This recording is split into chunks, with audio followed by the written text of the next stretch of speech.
ಅನಾವಶ್ಯಕವಾಗಿ ಗಾಳಿಲಿ ಗುಂಡು ಹೊಡೆಯೋದು, ನಿಮ್ಮಪ್ಪ ಎಂತ ಭ್ರಷ್ಟ ಅನ್ನೋದನ್ನು ಕೂಡ ಇಡೀ ಕರ್ನಾಟಕಕ್ಕೆ ತುಮಕೂರು ಜಿಲ್ಲೆಗೆ ಗೊತ್ತಿದೆ.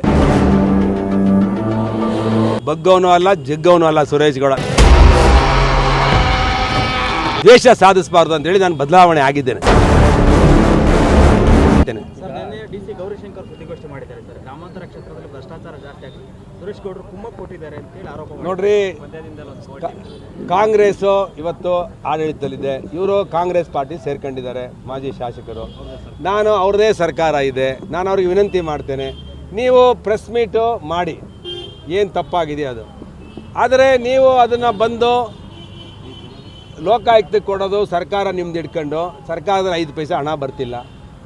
ಸರ್ಕಾರದಲ್ಲಿ ಹಣ ಬರ್ತಿಲ್ಲ ಇದ್ದಾಗ ಅಧಿಕಾರಿಗಳು ತಪ್ಪು ಮಾಡಿದ್ರೆ ಲೋಕಾಯುಕ್ತ ಇದೆ, ಮುಖ್ಯಮಂತ್ರಿಗಳಿದ್ದಾರೆ, ಮಂತ್ರಿಗಳಿದ್ದಾರೆ, ಅವ್ರದ್ದೇ ಜಿಲ್ಲಾ ಉಸ್ತುವಾರಿ ಸಚಿವರು ಪರಮೇಶ್ ಸಾಹೇಬ್ರಿದ್ದಾರೆ, ಮತ್ತು ರಾಜಣ್ಣವರಿದ್ದಾರೆ ಇಲ್ಲಿ ಸಚಿವರು. ಅವ್ರ ಹತ್ರ ಹೋಗಿ ತನಿಖೆ ಮಾಡೋಕ್ಕೆ ಆದೇಶ ಮಾಡಿಸ್ಲಿ.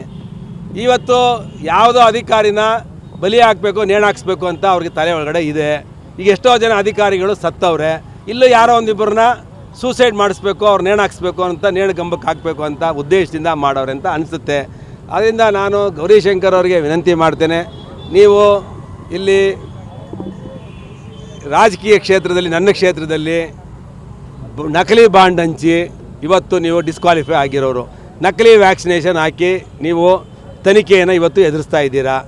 ನೀವು ಯಾವ ನೈತಿಕತೆ ಇಟ್ಕೊಂಡು ನನ್ನ ಬಗ್ಗೆ ಮಾತಾಡ್ತೀರಾ? ನನ್ನ ವೈಯಕ್ತಿಕ ವಿಚಾರಕ್ಕೆ ಬರದೇ ಹೋದರೆ ನಿಮಗೆ ತಿಂದಿರೋ ಕೂಳು ಅರಗಲ್ಲ ಅಂತ ಅನಿಸುತ್ತೆ. ಅದರಿಂದ ನಾನು ಅವ್ರಿಗೆ ವಿನಂತಿ ಮಾಡ್ತೇನೆ, ನಿಮ್ದು ಏನಾರು ತನಿಖೆ ಇದ್ದರೂ ಮಾಡಿಸ್ರಿ. ನಿಮ್ಮದೇ ಸರ್ಕಾರ ಇದೆ, ನಿಮ್ಮದೇ ಜಿಲ್ಲಾ ಉಸ್ತುವಾರಿ ಸಚಿವರಿದ್ದಾರೆ, ನಿಮ್ಮವರೇ ಮಂತ್ರಿಗಳಿದ್ದಾರೆ. ಅದನ್ನು ಬಿಟ್ಟು ನನ್ನ ಬಗ್ಗೆ ಯಾಕೆ ಆರೋಪ ಮಾಡ್ತೀರಾ? ಏನೇ ಆರೋಪ ಇದ್ರೂ ನನ್ನೂ ಸೇರಿಸಿ ತನಿಖೆ ಕೊಡಿ, ನಾನು ಅದನ್ನು ಸ್ವಾಗತ ಮಾಡ್ತೀನಿ. ಅನಾವಶ್ಯಕವಾಗಿ ಗಾಳಿಲಿ ಗುಂಡು ಹೊಡೆಯೋದು ಮತ್ತು ಭೂತದ ಬಾಯಲ್ಲಿ ಭಗವದ್ಗೀತೆ ಹೇಳೋದು, ಇದೆಲ್ಲ ನಮ್ಮ ಕ್ಷೇತ್ರದ ಜನ ನೋಡಿದ್ದಾರೆ. ನಿಮ್ಮನ್ನು ನಿಮ್ಮ ಅಪ್ಪನ್ನ ಇಬ್ಬರನ್ನೂ ನೋಡಿದ್ದಾರೆ. ನಿಮ್ಮಪ್ಪ ಎಂಥ ಭ್ರಷ್ಟ ಅನ್ನೋದನ್ನು ಕೂಡ ಇಡೀ ಕರ್ನಾಟಕಕ್ಕೆ ತುಮಕೂರು ಜಿಲ್ಲೆಗೆ ಗೊತ್ತಿದೆ.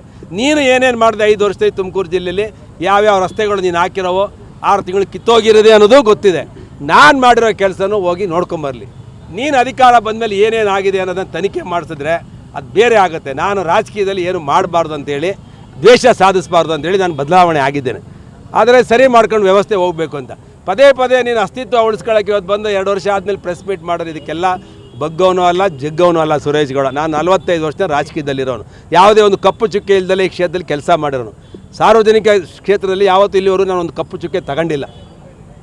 ನನ್ನ ಬಗ್ಗೆ ನಿನ್ನ ಥರ ನಾನು ಬಾಂಡಲ್ಲಿ, ನಕಲಿ ವ್ಯಾಕ್ಸಿನೇಷನಲ್ಲಿ ನಿಮ್ಮಪ್ಪಂದು ಚರಿತ್ರೆ ತೆಗೆದ್ರೆ 100 ಹೇಳ್ಬೋದು. ಅವೆಲ್ಲ ನಾನು ಮಾತಾಡಲ್ಲ.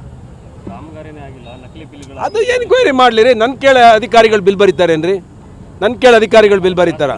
ನಾನೇ ಕುಮ್ಮಕ್ಕೆ ಕೊಡೋಣ? ಯಾವನೋ ಕಾಂಟ್ರಾಕ್ಟ್ರು ಬಂದು ಹೇಳೋನೆ, ಕಾಂಟ್ರಾಕ್ಟ್ರಿಗೆ ಏನೋ ಅವನು ಸಿಕ್ಕಿಲ್ಲ ಅಂತೇಳಿ, ಇವನು ಶಿಷ್ಯ ಯಾರೋ ಒಬ್ಬ, ಅದಕ್ಕೆ ಏನೋ ಮಾತಾಡಿದ್ದಾರೆ ಅವರು.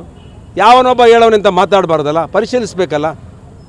ಅದರಲ್ಲಿ 35 ಲಕ್ಷ ಪರಮೇಶ್ವರ ಕ್ಷೇತ್ರದಲ್ಲೂ ಇದೆ, ಅದನ್ನು ತನಿಖೆ ಮಾಡಲಿ, ಅದನ್ನು ಬರಿಬೇಕಾಗಿತ್ತಲ್ಲ. 2 ಸೇರಿ ಬರೆದವ್ರಂತ ಅವ್ರು ಹೇಳಿದ್ದಾರೆ, ಪೇಪರಲ್ಲಿ ಓದಿದೆ ನಾನು. ಪ್ಯಾಕೇಜ್ ಆಗಿರೋದು ತುಮಕೂರು ಗ್ರಾಮಾಂತರ ಮತ್ತು ಪರಮೇಶ್ವರದು ಸೇರಿ ಆಗಿರೋದು ಟೆಂಡರು. ಬರೀಲಿ, ತನಿಖೆ ಮಾಡಲಿ, ನನ್ನ ಸೇರಿಸ್ಕೊಡ್ಲಿ. ನಾನೇ ಕುಮ್ಮಕ್ಕೆ ಕೊಡೋಣ? ನನಗೇನು ಸರ್ಕಾರದಲ್ಲಿ ಹಣನೇ ಇಲ್ಲ. ನಾನು ಕಾಡಿ ಬೇಡಿ, ಭಿಕ್ಷೆ ಬೇಡಿ ತರ್ತಾ ಇದ್ದೀನಿ ದುಡ್ಡನ್ನ, ಯಾವುದೋ ಚಿಕ್ಕ ಪುಟ್ಟ ಕೆಲಸಗಳಿಗೆ. ಅದರಲ್ಲಿ ನಾನು ಅದಕ್ಕೆ ಯಾಕೆ ತನಿಖೆಗೆ ಎದುರ್ಕೊಳ್ಳೋಣ?